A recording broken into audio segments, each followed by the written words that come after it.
Gloire au Seigneur. Que Dieu soit loué.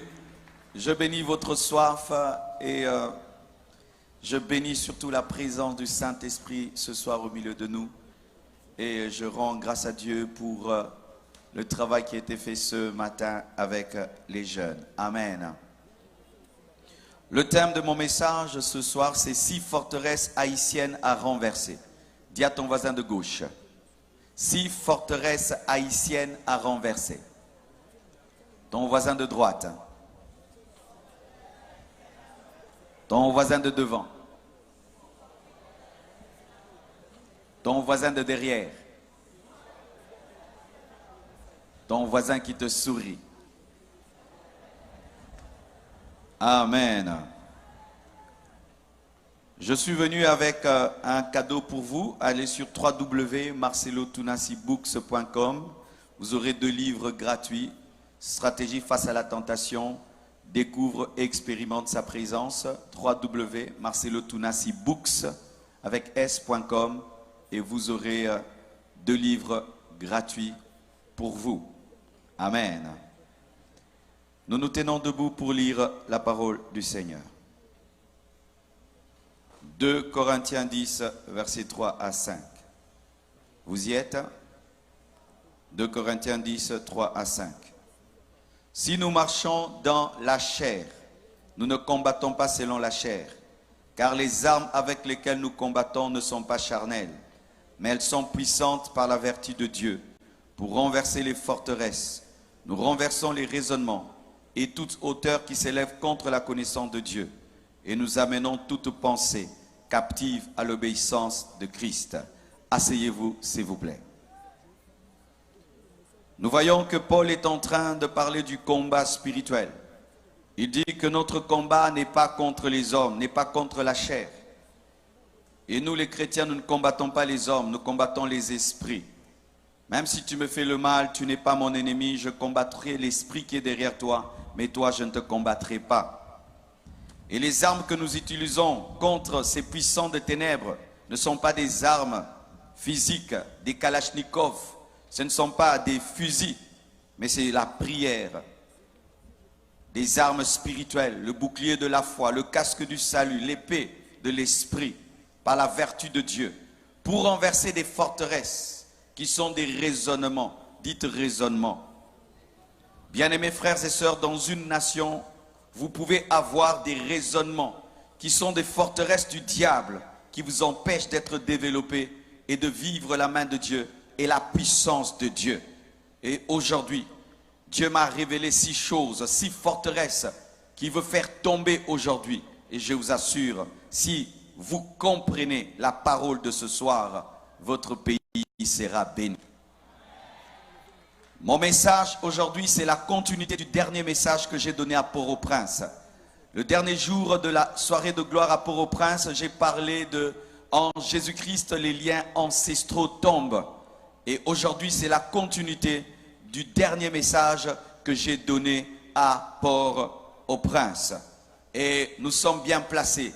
On m'a dit que Gonaïves, c'est la cité de l'indépendance. C'est cela? Amen. Bien-aimés frères et sœurs, derrière les forteresses, il y a des démons. Derrière les forteresses, il y a l'esprit de l'erreur. Derrière les faux raisonnements, il y a l'esprit des sectes. Derrière les faux raisonnements, il y a l'esprit du mensonge. Derrière les faux raisonnements, il y a l'esprit du serpent, l'esprit de l'égarement, l'esprit de l'antichrist. Nous voyons dans Genèse 3, versets 4 à 5, lorsque le serpent parlait à Ève, il lui a donné un faux raisonnement afin de l'attraper, de l'assujettir. Alors le serpent dit à la femme, vous ne mourrez point, mais Dieu sait que le jour où vous en mangerez, vos yeux s'ouvriront et vous serez comme de Dieu, connaissant le bien et le mal. Le diable a mis dans la femme une forteresse, que Dieu était contre l'homme, que Dieu était jaloux de l'homme. Et cette forteresse, ce faux raisonnement que le diable avait mis dans la tête d'Ève, l'a amené à pécher et à connaître la déchéance. Et dans votre nation, il y a une première forteresse. On vous dit ceci. On vous dit que vous souffrez à cause du pacte que vos arrière-grands-parents ont fait avec le diable en buvant le sang d'un cochon. On vous dit ça, que les Haïtiens souffrent parce que vos grands-parents avaient bu le sang du cochon au bois du Caïman à cause de Dessalines. On vous dit que vous payez jusqu'aujourd'hui par des catastrophes naturelles, que les tremblements des terres que vous avez et la pauvreté que vous connaissez, c'est parce que vos ancêtres avaient bu le sang d'un cochon. D'autres disent, vos ancêtres avaient bu le sang d'un homme. Vous avez invoqué les démons du vaudou et Dieu, à cause de cela, vous fait payer cher jusqu'aujourd'hui en envoyant des catastrophes et en envoyant la pauvreté. Est-ce que c'est vrai? Regarde ton voisin, dis-lui, est-ce que c'est vrai? Nous allons réétudier ce qu'on vous dit. Ce qu'on dit partout, on dit ça des Haïtiens. Là-bas, ils souffrent pourquoi? Ils sont dans le vaudou. Là-bas, il y a des tremblements de terre parce qu'ils sont dans le vaudou. Là-bas, ils sont pauvres parce qu'ils sont dans le vaudou. Est-ce que c'est vrai? Est-ce que c'est vrai? Moi, je vous dis, c'est faux. Je vous dis, c'est faux et archi faux et je vais vous le démontrer. Mais le problème, j'ai dit forteresse, c'est dire quoi? Les forteresses, ce sont des choses qui ont duré pendant longtemps, qui sont installées et qui peuvent faire 300 ans, 500 ans, où vous réfléchissez toujours de la même manière alors que vous êtes dans l'erreur. Si vous ne savez pas, avant, mes frères, on disait que la terre était plate. Tout le monde disait que la terre était plate, parce que quand tu te promènes, la terre est plate. Mais un homme a dit non, la terre n'est pas plate, la terre est ronde. On l'a même tué à cause de cela. Mais aujourd'hui, nous lui donnons raison, la terre n'est pas plate, la terre est ronde. Alléluia. Suivez-moi bien. Amen. Mes frères, on vous dit que vous avez des catastrophes naturelles à cause du vaudou et parce que vos pères ont bu le sang d'un cochon. Mais non, vous avez des catastrophes naturelles à cause de votre situation géographique. Votre situation géographique, votre île, sa position et la plaque tectonique sur le plan scientifique, c'est ce qui crée des tremblements de terre. Parce qu'il n'y a pas que des tremblements de terre ici. Il y en a aussi chez vos voisins qui ne sont pas dans le vaudou. Les tsunamis ne viennent pas qu'ici, ils vont aussi ailleurs, alors qu'eux ne sont pas dans le vaudou. Et s'il fallait qu'il y ait des tremblements de terre, il fallait qu'il y ait des tremblements de terre là d'où vient le vaudou au Bénin. Mais au Bénin, il n'y a pas de tremblements de terre. Donnez-moi l'amen. Le vaudou vient du Bénin, c'est de là que ça vient. Est-ce qu'il y a des tremblements de terre au Bénin? Parce que les Béninois sont sur une terre géographiquement qui ne permet pas les tremblements de terre. Ce n'est pas parce qu'on prie qu'on ne doit pas être intelligent. Ce n'est pas parce qu'on prie qu'on ne doit pas réfléchir. Vous n'avez pas de tremblements de terre à cause du vaudou. Vous avez des tremblements de terre parce que votre situation géographique fait qu'il y en ait. C'est comme dans mon pays. Il y a un coin qu'on appelle Goma. À Goma, il y a des éruptions volcaniques. Il y a des éruptions, mais on ne dit pas c'est parce que là-bas on empoisonne les gens, c'est parce que là-bas ils font beaucoup la guerre, parce qu'il y a beaucoup de sang qui coule à Goma dans mon pays, mais nous ne disons pas qu'il y a le volcan parce que le sang coule. Non, c'est une position géographique qui fait cela. On n'attribue pas ça aux esprits, mais on cherche comment contrôler le volcan. Car si vous attribuez vos tremblements de terre aux démons, vous n'allez pas utiliser l'intelligence et faire des universités pour maîtriser le tremblement de terre. Donnez-moi l'amen.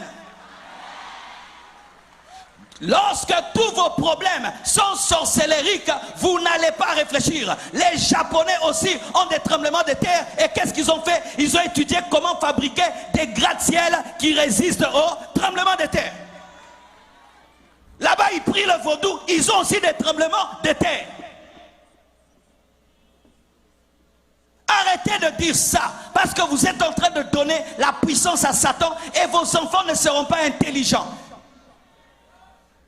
Vos enfants ne vont pas aller étudier pour dire comment nous pouvons faire pour vaincre cette situation. Vous pouvez dire, il faut commencer à planter ceci, il faut construire les routes comme ceci, il faut construire les maisons comme cela, nous devons faire ceci, nous devons... Mais vous ne mettrez jamais l'intelligence. Pourquoi? Parce qu'on ne combat pas les démons avec l'intelligence.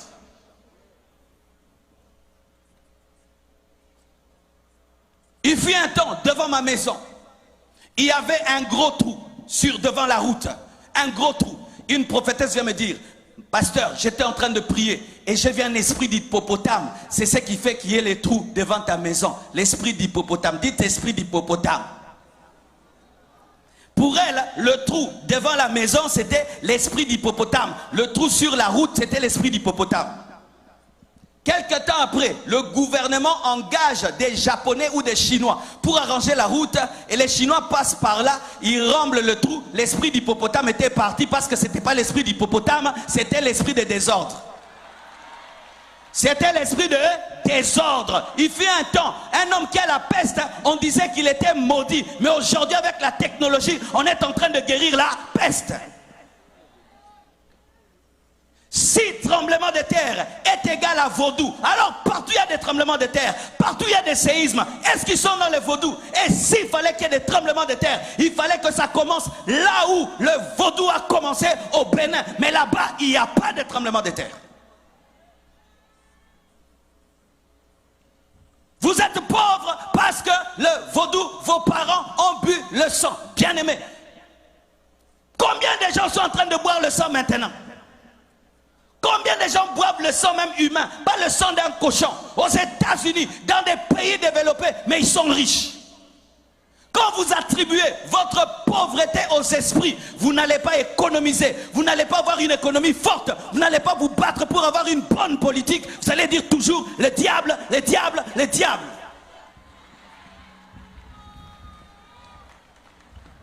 Ce n'est pas moi, c'est le diable. Ce n'est pas moi, c'est le vaudou. Arrêtez de mettre tout sur le dos du vaudou. Ta maison est sale, tu attrapes des microbes, c'est le vaudou. Tu prépares la nourriture qui n'est pas bien cuite et tu attrapes des problèmes de ventre, c'est le vaudou. Tout vaudou. Quand tu ne balayes pas ta maison, elle est sale, c'est encore le vaudou. Arrêtez de donner la force au diable alors qu'il est vaincu à la croix.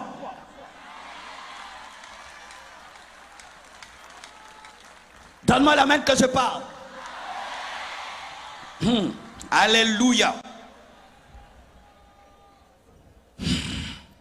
Les païens et les ignorants peuvent dire cela. Parce qu'ils sont païens, ils peuvent dire des choses pareilles. Nous sommes maudits parce qu'il y a nos parents, on fait ceci. Mais pas un chrétien. Parce qu'en Jésus, il n'y a pas de lien de famille. Je dis en Jésus, il n'y a pas de lien de famille. Un chrétien ne subit pas les conséquences des péchés de ses parents. Je répète, un chrétien ne subit pas les conséquences des péchés de ses parents. Je répète, un chrétien ne subit pas les conséquences des péchés des parents. La Bible dit, on ne dira plus que les parents ont mangé les raisins verts et cela a agacé les dents des enfants. On ne dira pas, car chacun mourra pour son péché, la nouvelle alliance. Alors ne dis pas que tu es en train de souffrir aujourd'hui parce qu'il y a des années, il y a quelques personnes qui ont bu un sang. Non. Alléluia. Et si même c'est le cas, nous voyons la présence de Joseph, un seul Joseph, dans la maison de Potiphar. Potiphar était un Égyptien, un occultiste, un magicien, qui avait fait des pactes avec le diable. Mais la présence de Joseph, qui avait l'alliance avec l'Éternel, a béni la maison de Potiphar. Et vous, vous avez l'alliance avec Jésus-Christ. Et votre présence chrétienne dans cette nation bénit cette nation. Cette nation n'est pas maudite, elle est bénie, elle est bénie, elle est bénie. Comment vous pouvez croire que quelques personnes qui pratiquent le vaudou, ça peut influencer tous ces chrétiens? Dites-moi alléluia. Donc vous tous ici, vous êtes incapables de bénir Gonaïf. Alors qu'un Joseph, un seul Joseph a béni l'Égypte. Mais vous êtes à combien de chrétiens? Combien d'églises? Combien de pasteurs? Et vous continuez à dire, ce pays, à cause du vaudou, c'est insulter Jésus, c'est insulter Dieu. C'est insulter Dieu, c'est insulter Dieu. Donc eux, leur petit groupe de vaudou là influence tout ce pays qui a tous ces chrétiens. Quand je marche sur la route, église, église, église, boutique, église, boutique, église, église, boutique, boutique, église, et toutes ces églises ne peuvent pas dire que ce pays est béni. Non, et archi faux.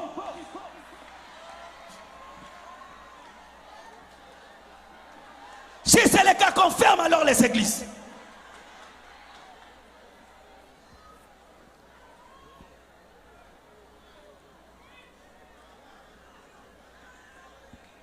Donnez-moi la main. Un seul Joseph a béni une nation de sorcellerie. Un seul Joseph a béni toute une nation de sorcellerie. Mais 10 000 chrétiens, 1 million de chrétiens, vous dites non, c'est à cause du vaudou. Quelle confession d'impuissance!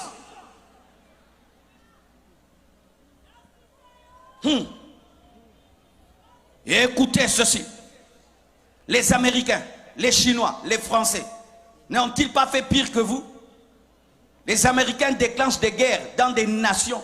Il y a des millions d'hommes qui meurent. Des Français déclenchent des guerres dans des nations. Des millions de gens meurent. Mais tu vas en France, tu vas aux États-Unis, les chrétiens vont bien. Mais vous continuez à chanter le vaudou, le vaudou. Mais là-bas, c'est le siège de la franc-maçonnerie. Là-bas, on dit que Dieu n'existe pas. Arrêtez de crier tout le temps vaudou. Mais c'est que vous ne savez pas. Est-ce que je peux vous parler? Ce n'est pas parce que nous sommes chrétiens que nous ne devons pas utiliser l'intelligence. En soi, ce qui vous arrive, voici ce qui vous arrive. Vos pères sont les Africains les plus courageux du monde. Ce sont les premiers Africains qui ont arraché d'eux-mêmes leur liberté. On ne leur a pas donné, ils ont arraché. Et l'homme dont vous parlez dans votre histoire, Toussaint Louverture, a tenu tête face à Napoléon Bonaparte, qui était un grand empereur. Il a même vaincu dans une bataille. Et c'était un mauvais signe pour le monde. Et ça allait se répercuter sur toute l'Afrique. L'homme noir allait dire qu'il peut. C'est pourquoi la communauté étrangère s'est liguée contre vous. C'est ça la vérité. Vous voyez que des démons. Ah, parce qu'on est chrétien, on ne peut pas parler comme ça, hein, que je dise démon, hein, alors que mon intelligence me dit que non, il y a un complot contre vous. Il y a un complot contre vous pour que vous ne soyez pas des modèles pour les Congolais, pour les Béninois, pour tous les autres Africains qui puissent dire nous pouvons s'y tenir tête et poursuivre notre destinée. C'est pourquoi on vous combat, on vous assiège pour vous appauvrir afin qu'on dise si tu te libères, tu seras comme eux. C'est ça la vérité. C'est ça la vérité. Vous êtes comme les Juifs qui avaient quitté l'Égypte. Et maintenant, Pharaon est en train de vous poursuivre pour vous ramener en Égypte. C'est ce qui vous arrive. On veut vous ramener économiquement et politiquement. Et maintenant, au lieu que vous puissiez vous unir, vous êtes en train de vous diviser. Et le peu que vous avez, vous êtes en train de le détruire. Lorsque j'ai suivi sur Internet, quand vous faites les marches, vous cassez les boutiques. Non! Si vous marchez, marchez seulement. Ne cassez pas, ne pillez pas. Vous êtes en train de détruire le peu que vous avez. Vous détruisez le peu que vous avez. Je ne peux pas vous dire de ne pas revendiquer. Le pasteur ne peut pas dire ça. Et je ne peux pas vous dire marcher, non. Mais c'est que je peux vous dire, n'insultez pas et ne cassez pas. N'insultez pas et ne cassez pas. Mais sachez aussi, vous pouvez changer 10 000 présidents. Mais si dans la tête vous ne changez pas, vous aurez les mêmes problèmes. Vous aurez les mêmes problèmes. Changer de président, ça ne fait rien. C'est vous qui devez changer. Vous avez déjà eu combien de présidents? Combien de coups d'État? Combien? Donnez-moi la main. Je ne suis ni pour les pouvoirs, ni pour l'opposition. Même dans mon pays, je parle comme ça. Je suis au milieu du village. Je parle au peuple et je parle aux dirigeants. Et je suis au milieu.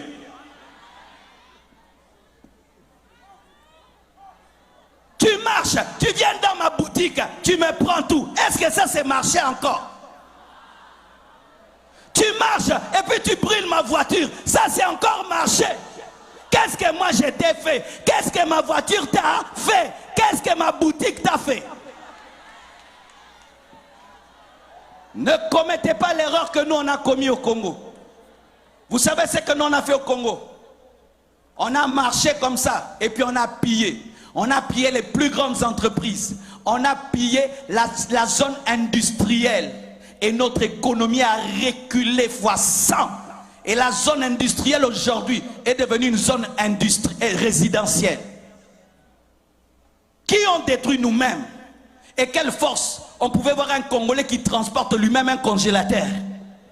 Cette force-là que tu as pour piller, tu ne peux pas l'utiliser pour travailler. La force que tu as là pour transporter des congélateurs, tu ne peux pas l'utiliser pour travailler et développer ton pays.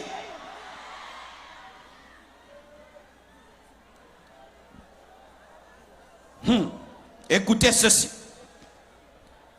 La Bible dit, Marc 3, versets 24 à 25. Si un royaume est divisé contre lui-même, ce royaume ne peut subsister. Les métis de leur côté, les noirs de l'autre côté, les métis de l'autre côté, les noirs. Vous tous venez de l'Afrique, amen, hein? Venez de l'Afrique, vous êtes des Africains qu'on a posés sur cette île, amen, hein? Arrêtez de vous diviser, arrêtez de vous diviser. Vous avez une même vision, une même destinée. Arrêtez de vous battre dans le bateau, vous risquez de renverser le bateau et vous tous vous allez mourir. Arrêtez, mettez la paix et mettez les intérêts collectifs en avant. Cessez de mettre les intérêts personnels en avant. Un royaume qui est divisé contre lui-même ne peut subsister. Une nation divisée contre elle-même, cette maison plutôt, ne peut subsister. Faites attention de vous diviser et de vous détruire alors que vous êtes en train de jouer le jeu de vos ennemis. Le jeu de vos ennemis, de ceux qui ne sont pas là mais qui sont là. Pendant que vous déchirez, vous êtes en train de jouer le jeu de Pharaon. Si Israël, pendant qu'il devait traverser la mer Rouge, commençait à se chamailler, Pharaon allait les rattraper. Et vous, au lieu de traverser la mer Rouge, vous vous chamaillez, vous vous chamaillez, vous vous chamaillez. Et puis Pharaon vous attrape et vous ramène en servitude. Vous qui avez étudié, vous qui êtes des têtes pensantes, utilisez votre intelligence avec le Saint-Esprit pour développer votre nation. C'est pourquoi l'Église ne doit pas engendrer que des pasteurs, doit engendrer aussi des juristes, des économistes, des professeurs, pas seulement des pasteurs et des prophètes. On ne doit pas seulement avoir des pasteurs. Toi tu seras pasteur, toi tu seras pasteur. Non, toi aussi tu seras ministre, toi tu seras avocat, toi tu seras aussi. Nous ne devons pas seulement avoir pasteur, pasteur, pasteur, pasteur. Nous ne devons pas seulement engendrer des églises, nous devons aussi engendrer des entreprises, pas seulement des églises, des écoles, des hôpitaux, des entreprises, pas seulement des églises. Nous devons avoir des chrétiens qui sont des sénateurs, qui sont des députés.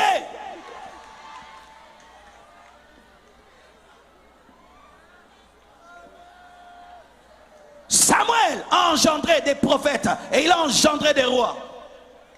Il n'a pas seulement engendré des rois, il a engendré des prophètes. Pas seulement des prophètes, des rois aussi. Mais nous, l'Église, nous n'engendrons que des prophètes. Et quand on a des problèmes de royauté, on n'a personne. Quand un frère étudie beaucoup, on lui dit qu'il est distrait. Tu es distrait, hein? Encore quoi, un doctorat? Encore un doctorat. Il a eu un master. Frère, il est jaloux de toi. 2 masters, 3 masters, 4 masters et dirige cette nation.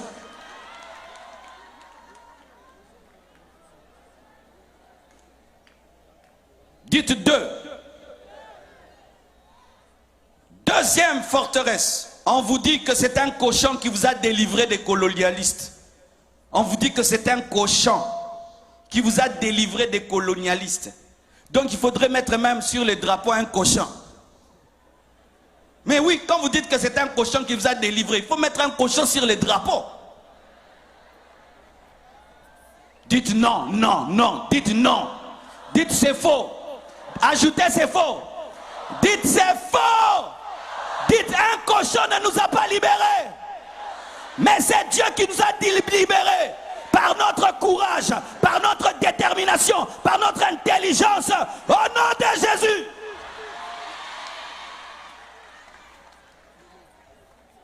On vous dit c'est un cochon qui vous a délivré.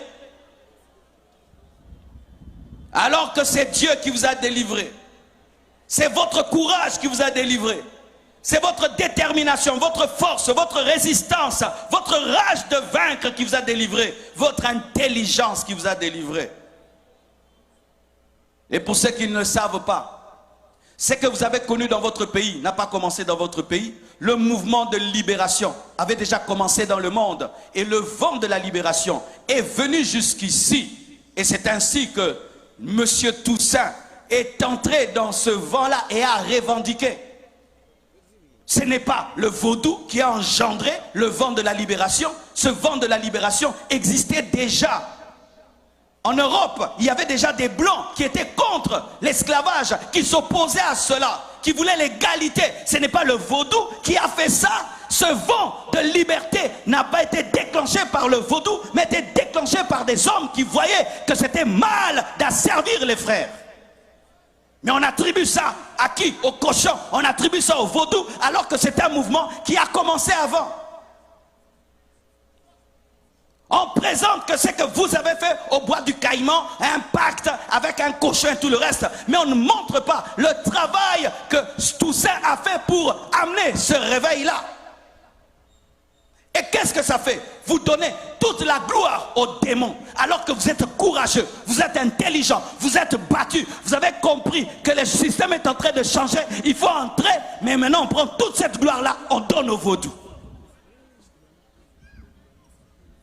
Cela n'est pas différent d'Israël. Israël est sorti de l'Égypte par la puissance de Dieu. Ils arrivent dans le désert, ils disent quoi? Ils vont faire un veau d'or. Et puis ils font un veau d'or, ils disent quoi? Que c'est le veau qui les a délivrés. Est-ce que c'était le veau d'or? C'est ce que le diable fait toujours. Tu vois un garçon très intelligent, on vient lui dire, on va te donner l'intelligence pour dominer le monde. Tu vois une belle femme, on dit viens. Satan lui dit viens vers moi, je vais te rendre belle alors qu'elle est déjà belle. Vous allez voir, le grand footballeur, c'est lui qu'on cherche. Viens, on va t'aider à marquer des buts alors qu'il est déjà un grand footballeur. Quelqu'un chante déjà très bien. Viens, on va te donner le succès, tu auras une belle voix alors que déjà, il chante bien. Quelqu'un déjà fort, viens, on va te donner les fétiches pour être fort alors qu'il est déjà fort. Et c'est ce qui est arrivé. Vous étiez déjà courageux. Vous étiez déjà des Africains différents qui voulaient la liberté. Et maintenant le diable vient s'accaparer de votre victoire pour dire que c'est par lui que vous l'avez fait. Alors que non. Et si vous ne savez pas, c'est une technique dans le monde. Lorsque l'homme blanc fait quelque chose, on dit qu'il est intelligent. Lorsque l'homme noir fait quelque chose, on dit que c'est le hasard. Lorsque l'homme blanc fait quelque chose, on dit que c'est la stratégie. Quand l'homme noir fait quelque chose, on dit quoi? C'est le fétiche. Bien-aimé, la victoire où Toussaint a vaincu Napoléon Bonaparte pendant longtemps n'était pas écrite, elle n'était même pas étudiée dans les universités. Pourquoi? On ne pouvait pas reconnaître qu'un noir avait gagné un blanc. Et quand on veut reconnaître cela, on dit quoi? C'était les vaudous qui l'a permis. Non, il était plus intelligent que Bonaparte. Il était plus intelligent. Mais maintenant tout ça, toute cette histoire, cette belle histoire formidable que nous devons nous étudier dans nos pays, dans nos universités, vous donnez ça aux vaudous. Moi, c'est à peine que j'ai découvert votre histoire. Imaginez, vous êtes les premiers Africains à avoir été délivrés, qui se sont eux-mêmes libérés. On ne vous étudie même pas dans les universités. Mais quand on parle de vous, la nation du vaudou, alors que vous deviez être même des exemples pour tous les Africains. Nous devions tous venir ici vous poser des questions. Mais vous prenez cette gloire, vous donnez au diable. Et les gens ont peur même de venir ici à cause du vaudou, alors qu'on ne sent même pas le vaudou. Regardez l'atmosphère. Est-ce que vous me comprenez? Est-ce que vous comprenez ce que je dis? La gloire qui est à Dieu a été donnée au veau d'or. Et la gloire qui est à Dieu dans votre nation a été donnée à un cochon. Mais qu'est-ce que Moïse a fait? Il a détruit le veau d'or. Et l'église devait détruire ce cochon. Église, détruisez ce cochon. Pasteur, quand vous prêchez, détruisez ce cochon. Détruisez. Dites ce n'est pas lui. Ce n'est pas lui. Comme Moïse, détruisez les cochons. Dites à vos fidèles que c'est faux. Dites à vos enfants que c'est faux. Donne-moi la main, je vais te parler. C'est le cochon-là qui a pris les armes. Hein? C'est le cochon-là qui avait des stratégies. C'est le cochon-là qui sautait des murs. C'était le cochon? C'était le cochon? C'était qui? C'était vous. Avec Dieu, c'était vous. Et vous donnez toute cette gloire au diable et aux démons. Ainsi comme on ne peut pas étudier la sorcellerie à l'université, ben, on saute cette partie-là, alors que vous êtes des exemples pour nous tous.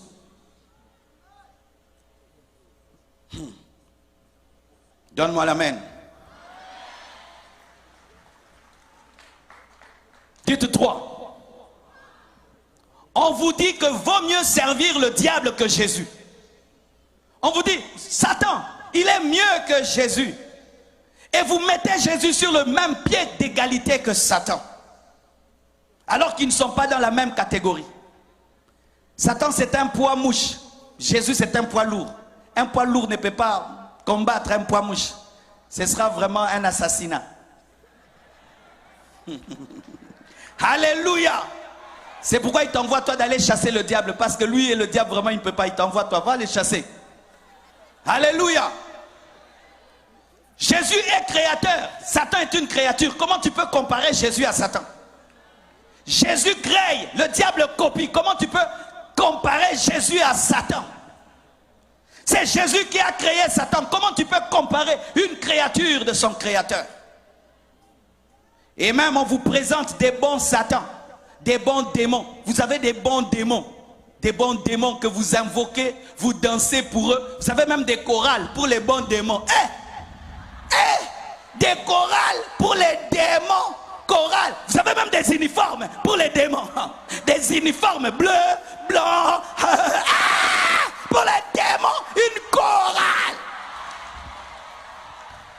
Arrêtez ça. Sortez de ces chorales. Si tu es dans cette chorale, quitte cette chorale. Quitte. Il n'y a pas de bon Satan, il n'y a que de mauvais Satan. Car la Bible dit dans Jean 10, verset 10, le voleur ne vient que pour voler, il vient que pour détruire, il vient que pour tuer. Mais vous présentez des bons Satans, des bons démons, des démons qui prophétisent, des démons qui guérissent, des démons qui révèlent le futur, des démons qui accomplissent des miracles. Mais sachez que tout ce que tu reçois du diable, tu le paieras très très cher. Il n'y a pas de bon Satan. Il n'y a pas de bon démon. Il n'y a pas le démon qui protège la famille.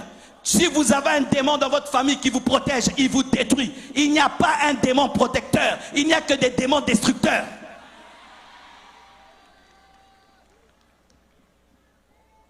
J'ai invoqué ce démon. Il a fait ceci pour ma famille. Il a guéri mon fils. Il a délivré mon fils. Quand le diable guérit la tête, il te donne une maladie des pieds. Quand il guérit les pieds, il donne une maladie au dos. C'est un voleur et un escroc.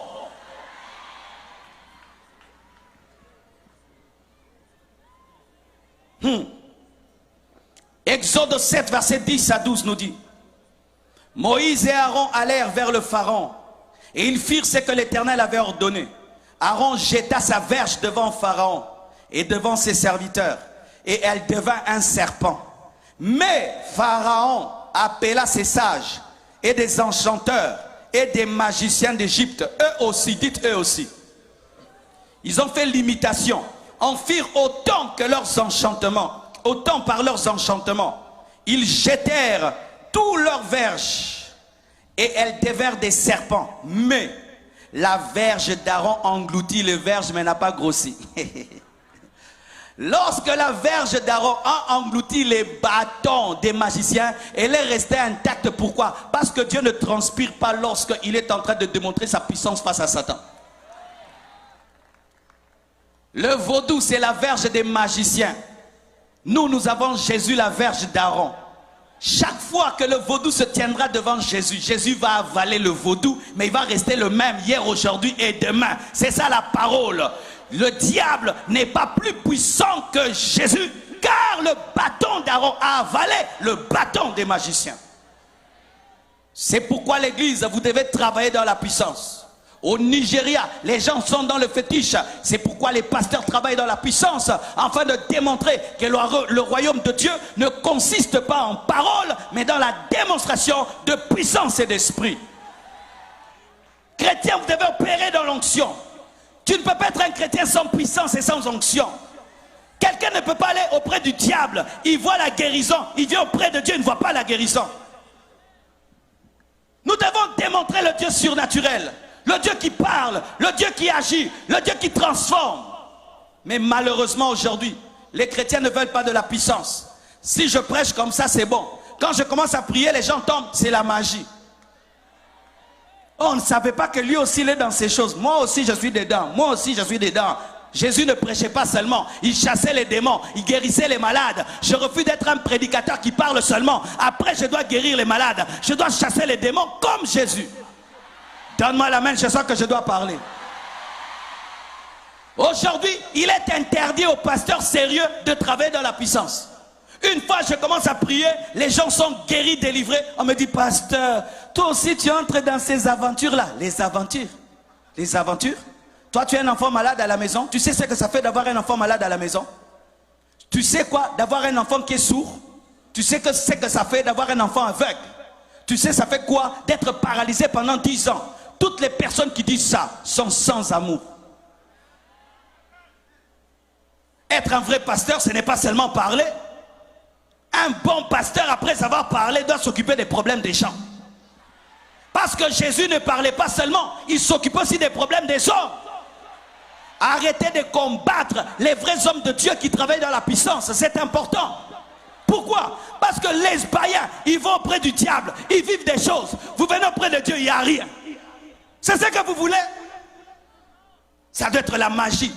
Et ça c'est la magie. Comment il fait seulement ça? Il y a 10 personnes qui tombent, il fait ça, 100 personnes tombent. Ah, ça c'est quoi là? Ça c'est quoi là? C'est la puissance de Dieu. C'est la puissance de Dieu. C'est la puissance de Dieu. Dieu n'est pas seulement celui qui convertit les cœurs. Il est aussi celui qui ouvre les yeux des aveugles, qui guérit les malades, qui chasse les démons. C'est la parole.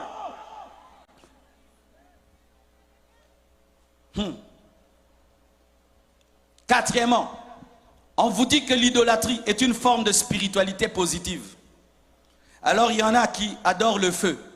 Comment tu peux adorer le feu qui peut s'éteindre? Tu adores le feu. Oh feu, je t'adore, et puis il y a la pluie. Le feu disparaît. Oh, la pluie a tué mon Dieu.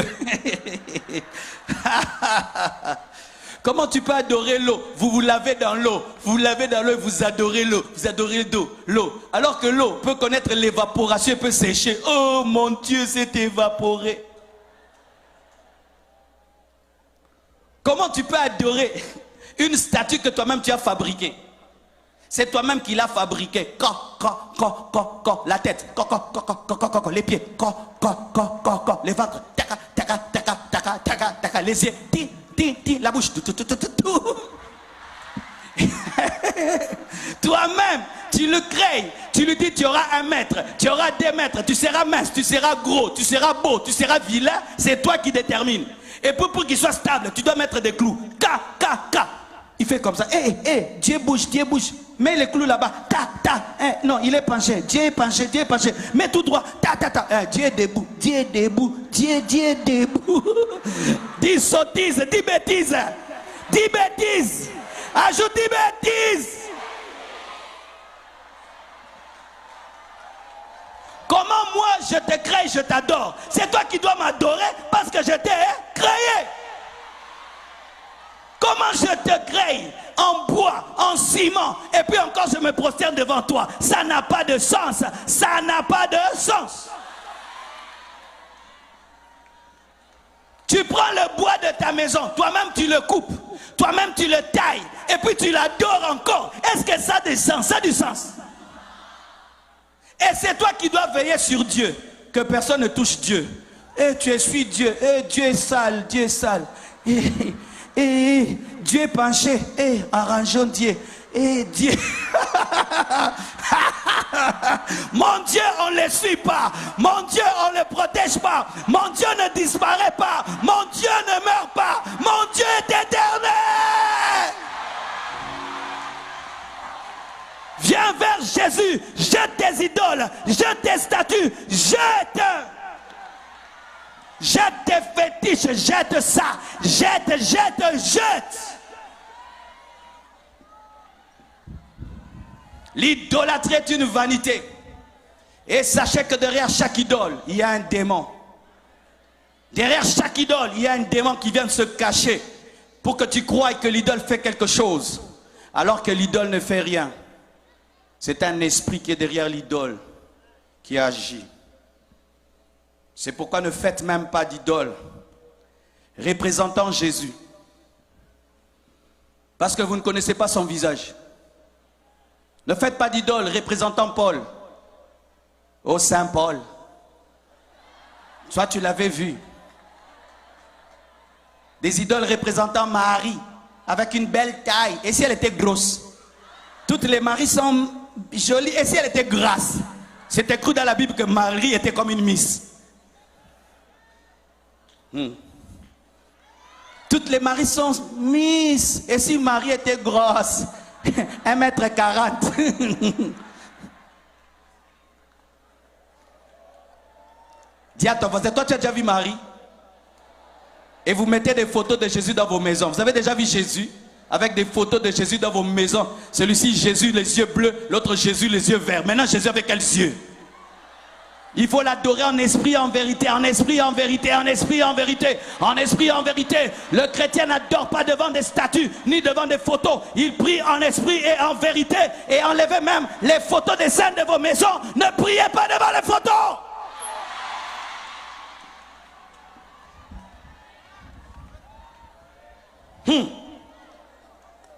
La Bible dit dans 1 Samuel 5, versets 1 à 4, les Philistins prirent l'arche de Dieu et ils la transportèrent d'Ebenezer à Asdod.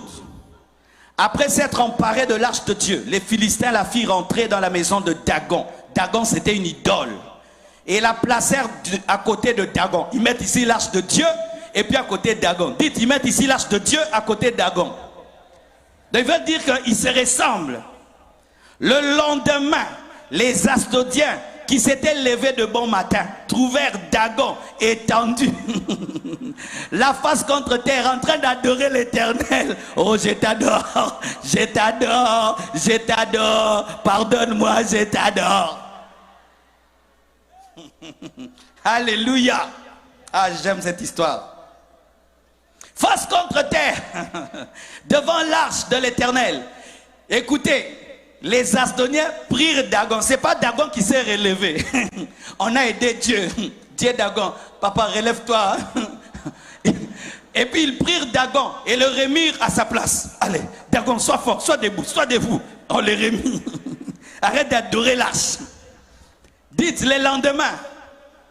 Le lendemain encore. S'étant levé de bon matin, là maintenant c'était grave. Ils trouvèrent Dagon étendu, la face contre terre, devant l'arche de l'Éternel. Maintenant quoi? La tête de Dagon et ses deux mains étaient abattues sur le seuil. Dieu l'a coupé en 1000 morceaux. Alléluia. Ça révèle quoi? L'idole n'est rien. Arrêtez d'adorer vos idoles. Adorez le Dieu de l'arche.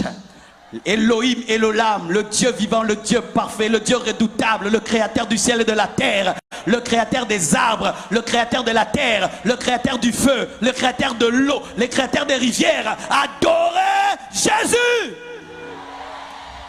Tout a été créé par lui et pour lui. L'eau, le feu, tout a été créé par lui et pour lui.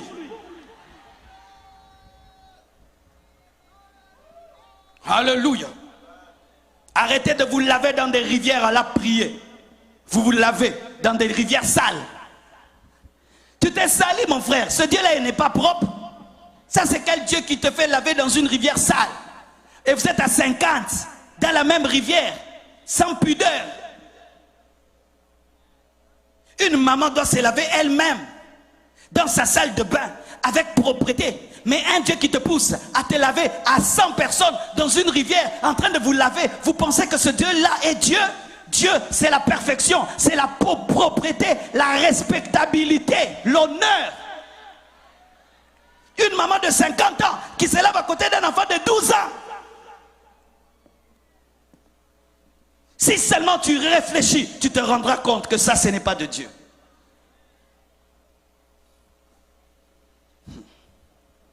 Cinquièmement, on vous dit que la Bible, c'est le livre du colonialiste. Que la Bible que je prêche, ce n'est pas un livre de Dieu. Ce n'est pas Dieu qui a donné la Bible. C'est le colonialiste qui a pris la Bible et qui est venu avec pour te rendre esclave. Et ainsi vous dites, nous on ne veut pas de cette Bible-là. Nous voulons nos propres traditions, notre propre culture africaine. Nous ne voulons pas du Dieu des Blancs. Nous ne voulons pas du livre des Blancs. C'est faux. Voici la preuve. La Bible n'est pas le livre du colonialiste. Parce que la Bible elle-même est contre le racisme.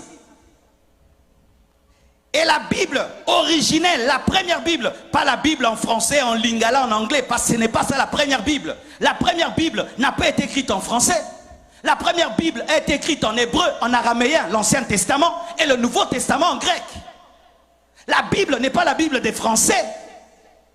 La Bible n'a pas été écrite dans sa première version en français, ni en anglais. C'était en araméen, c'était en hébreu, c'était en grec. Et ce ne sont pas les Grecs qui sont venus ici, ni les Hébreux, ni les Araméens, ce sont les Français. Donnez-moi l'amen. Alors, mes frères,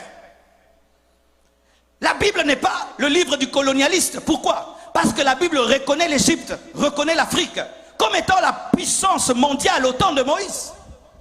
La Bible reconnaît qu'il y avait une nation africaine qui était la plus puissante de la terre. Si la Bible était la Bible du colonialiste, elle n'allait pas reconnaître que les Africains, pendant un temps, dominaient la terre. Aussi, la Bible reconnaît la reine de Saba de l'Éthiopie et reconnaît que c'était parmi les plus grandes reines de ce temps-là. La Bible reconnaît l'Éthiopie et reconnaît l'élévation de la reine de Saba. Si c'était la Bible du colonialiste, le livre du colonialiste, ça n'allait pas reconnaître qu'une femme, d'ailleurs une femme, était aussi élevée que Salomon. La Bible reconnaît que c'est un Africain, Simon de Cyrène, qui a aidé Jésus lorsqu'il avait du mal à porter la croix.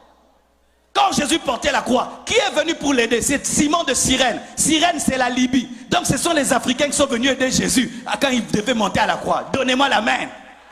La Bible reconnaît. Quand on a voulu tuer Jésus, il a fui où? En Égypte, quand il était un enfant. C'est l'Afrique qui a reçu Jésus quand il était bébé. Lorsque le peuple de Dieu a voulu mourir de faim, quelle est la nation qui les a reçus? C'est l'Égypte qui a reçu Jacob et Joseph à Goshen. C'était l'Afrique. Si la Bible était la Bible du colonialiste, comment la Bible peut reconnaître autant de qualités à l'Afrique? Donne-moi la main. La Bible reconnaît que l'un des plus grands prophètes de l'Ancien Testament, Moïse, a grandi où? En Afrique, en Égypte. Il est né où? En Afrique, en Égypte. Il a été élevé par qui? Par des Africains. Parce que les Africains, ce sont eux les Égyptiens. Les Égyptiens étaient des Africains. C'est aujourd'hui l'histoire. On nous montre les Égyptiens avec des Égyptiens qui avaient des nez pointus. Non. On a fait des recherches dans les sites archéologiques. Les grands pharaons de l'Égypte, c'était des Noirs. Et la Bible reconnaît cela. Ce sont les Noirs qui ont appris à Moïse à écrire. La Bible le reconnaît. Mais pourquoi vous dites que la Bible est le livre du colonialiste? Lorsque maintenant nous-mêmes, nous sommes venus lire, nous sommes rendus compte que c'est vrai, dites c'est vrai. Les colonisateurs ont utilisé la Bible pour dominer le noir. Mais ce n'est pas parce qu'ils ont utilisé la Bible que c'est leur Bible. Ce n'est pas parce que je prends un couteau, je te tue avec, que ça devient mon couteau. Je l'ai mal utilisé. Il était fait pour préparer, moi je l'ai utilisé pour tuer. Est-ce que je vais jeter un couteau parce que le couteau a tué quelqu'un alors qu'à la base on l'a utilisé pour préparer? Est-ce que je vais arrêter d'utiliser l'électricité parce qu'un frère ici a touché et il est mort? Il a mal approché l'électricité et il est mort. Mais ce n'est pas que l'électricité est mauvaise. Les colonisateurs qui ont mal utilisé la Bible, c'était des chrétiens qui avaient abandonné Dieu et des faux serviteurs de Dieu. De la même manière qu'aujourd'hui, il y a des gens aujourd'hui qui utilisent mal la Bible pour escroquer le peuple de Dieu. Mais ce n'est pas pour autant que la Bible est mauvaise. Ce sont eux qui utilisent mal. Les colonisateurs qui sont venus au milieu de vous, c'était des apostats. C'était des faux serviteurs de Dieu. C'était une église qui avait abandonné Dieu, qui utilisait maintenant la Bible pour avoir l'argent. Mais ce n'est pas pour autant que la Bible est mauvaise, parce qu'elle était mal utilisée. On l'a mal utilisée, mais la Bible est une bonne parole.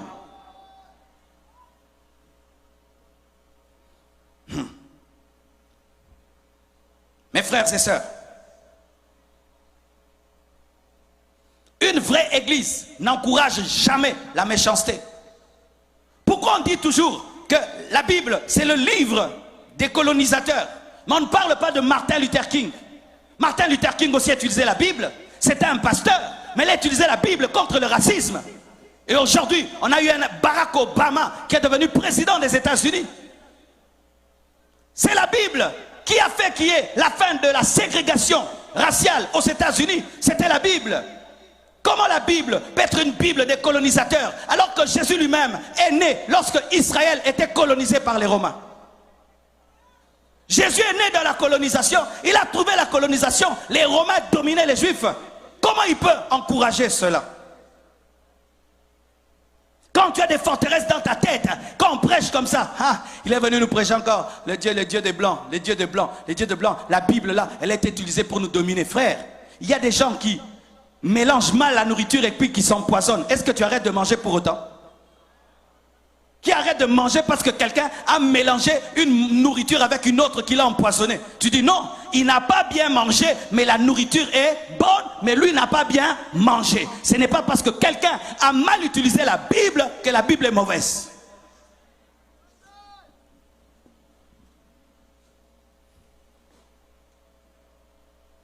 Et on vous dit encore que Jésus-Christ est le Dieu des Blancs.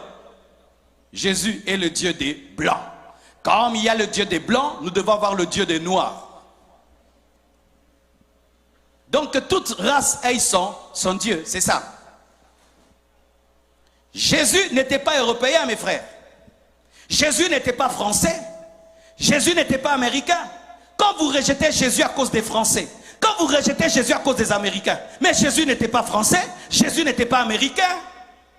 Jésus n'a même jamais prêché en Amérique. Il n'a même jamais prêché en France. Lui-même était juif.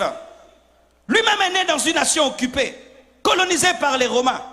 Comment est-ce que Jésus-Christ va encourager le colonialisme? Et même s'il avait une peau claire, sachez que son sang était aussi rouge que le sang des Africains. Alléluia. Le sang de Jésus-Christ était rouge, rouge comme ton sang, comme le mien. Sinon aussi, que les Américains aient leur Dieu, les Japonais aient leur Dieu, les Chinois aient leur Dieu. Comme Jésus est juif, alors nous ne voulons pas du Dieu des Juifs, nous voulons le Dieu des Chinois, nous voulons le Dieu des Américains, le Dieu des Français. Mais la Bible nous dit dans Jean 3,16, car Dieu a tant aimé le monde qu'il a donné son Fils unique, afin que quiconque croit en lui, Jésus est venu pour toutes les nations, pour tout le monde, pour toutes les langues et pour toutes les races. Il devait naître quelque part, oui, il devait naître quelque part, mais sa mission n'était pas de rester là où il était né, il devait se répandre dans le monde entier. Mais ce n'est pas parce qu'il est né quelque part qu'il est le Dieu que de ces gens-là. Je suis du Congo et aujourd'hui j'appartiens au monde entier. Je suis ici en Haïti en train de vous bénir. Est-ce que ma prédication c'est la prédication des Congolais? Mais je suis né où? Au Congo. Mais là celui qui vous prêche, est-ce que c'est un Haïtien? N'est-ce pas que ça vous bénit? Et vous pensez que Jésus ne peut pas vous bénir plus que Marcelo? Parce qu'il n'est pas né en Haïti et il est né en Israël. Vous croyez cela? La naissance ne détermine pas à qui tu appartiens, mais c'est ton message et ta vision qui détermine à qui tu appartiens. Jésus n'est pas le Dieu des Blancs, il est le Dieu de tous les hommes sur la terre.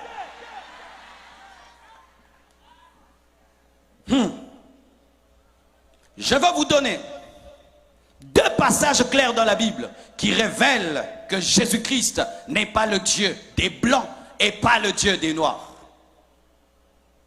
Galates 3, verset 28 à 29. Galates 3, 28 à 29. La Bible dit: Il n'y a plus ni juif ni grec.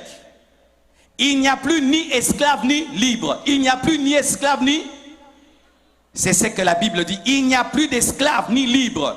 Il n'y a plus ni homme ni femme. Car tous vous êtes un en Jésus-Christ.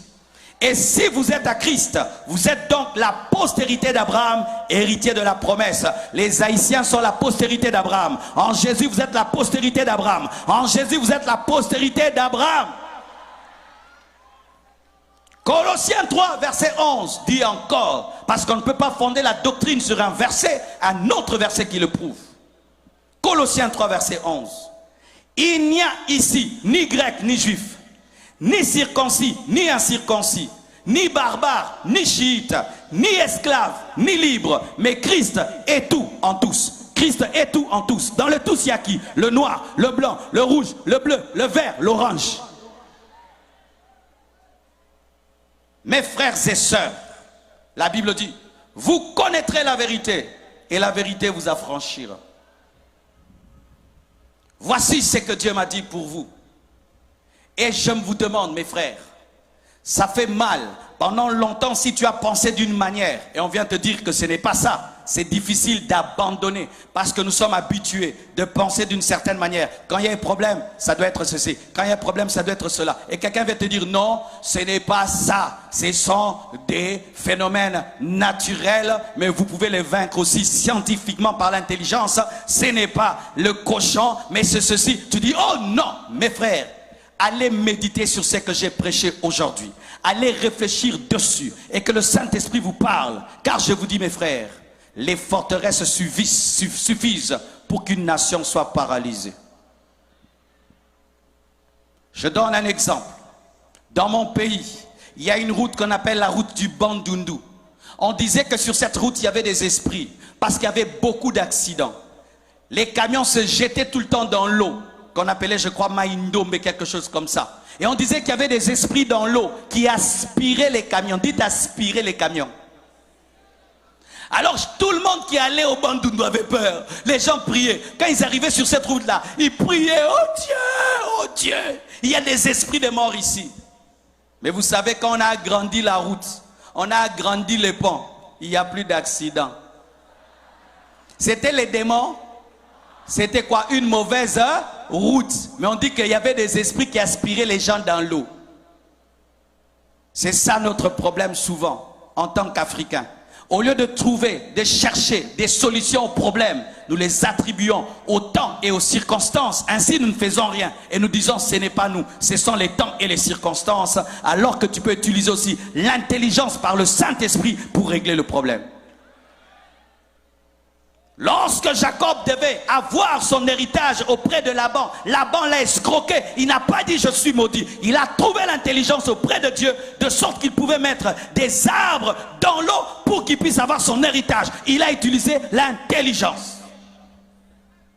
Lorsque l'homme noir voit une pierre, il dit c'est impossible. Il voit la pierre, il dit comment je vais contourner la pierre? Mais l'homme blanc voit la pierre, il dit je vais creuser un tunnel et je vais sortir de l'autre côté.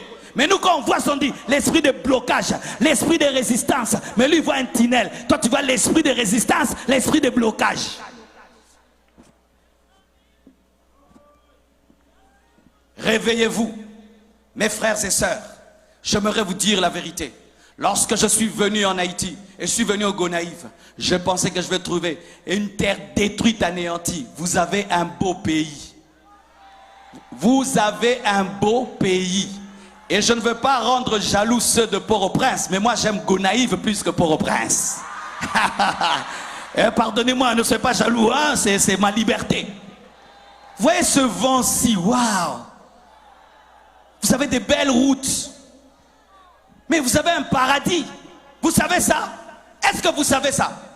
Vous voulez tous aller aux États-Unis alors que vous avez un paradis? Vous avez un paradis! Vous avez un paradis!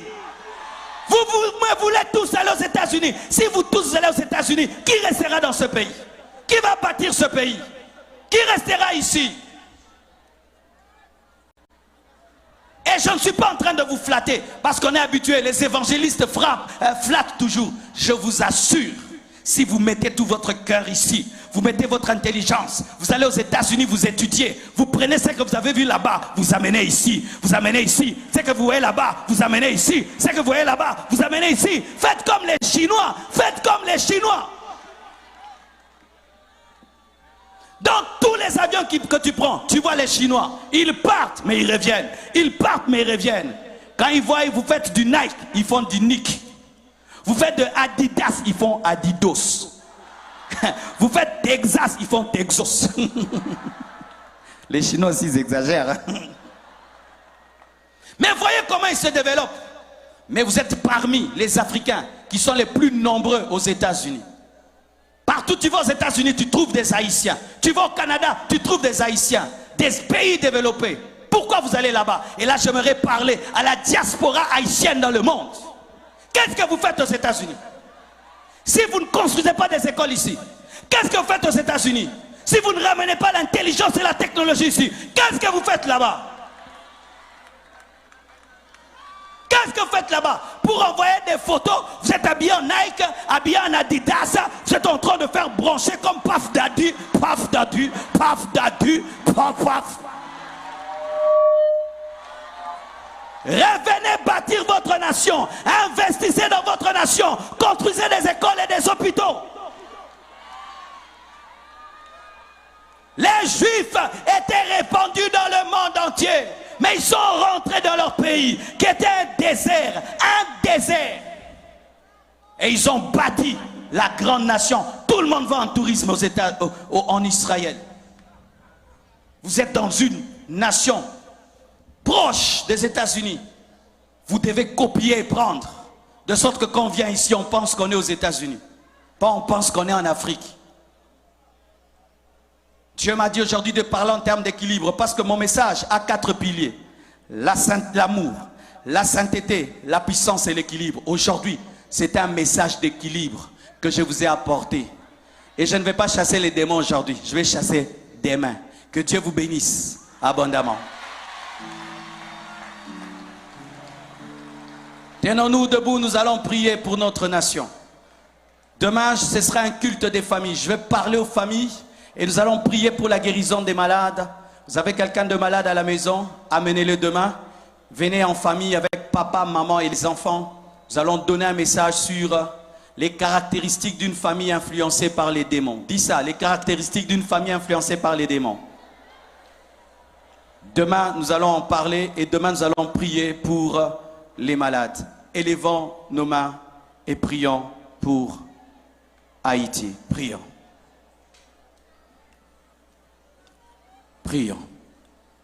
Peux-tu montrer devant Dieu que tu as de l'amour pour ta nation? C'est que nous voulons, c'est toi. C'est que nous voulons, c'est toi. C'est que nous voulons, c'est toi. C'est que nous voulons, c'est toi. C'est que nous voulons, c'est toi.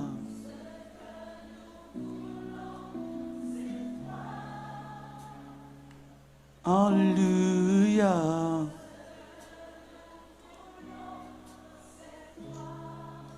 C'est que nous voulons, c'est toi.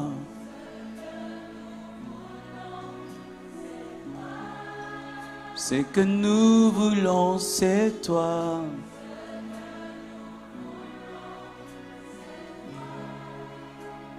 Descends, descends.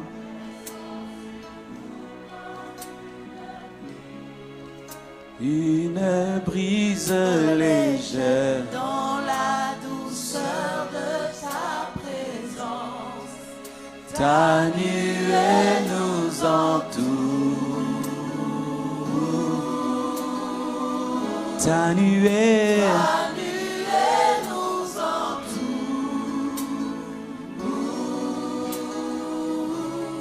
descends, descends. Descends sur nous comme une pluie légère. Dans la douceur de ta présence, Ta nuée, ta nuée nous entoure. ta nuée, ta nuée, ta nuée, ta nuée. Ta nuée nous entoure. Seigneur Dieu de gloire, je prie que ce message prophétique prenne place dans les cœurs et puisse engendrer des Haïtiens différents. Engendrer, Seigneur, une nouvelle génération qui est délivrée des forteresses, qui est délivrée de l'ignorance de son histoire, de son passé, de son présent et de son futur. Je demande que tu suscites, Seigneur, des chrétiens remplis d'intelligence et de sagesse comme Daniel, comme Joseph, que tu as placé au sommet des nations. Je prie, Père éternel, que tu équilibres notre vie chrétienne et notre manière de prier. Je prie que tu nous aides à lier à la fois la science, lier à la fois la connaissance, Père éternel, Dieu de gloire. Je prie, Père éternel, que les voiles soient déchirés et que la lumière luise dans cette nation. Je prie que ce message, Seigneur Dieu de gloire, soit accompagné de force, de puissance et d'esprit, et que dans les cœurs, ils deviennent des hommes nouveaux.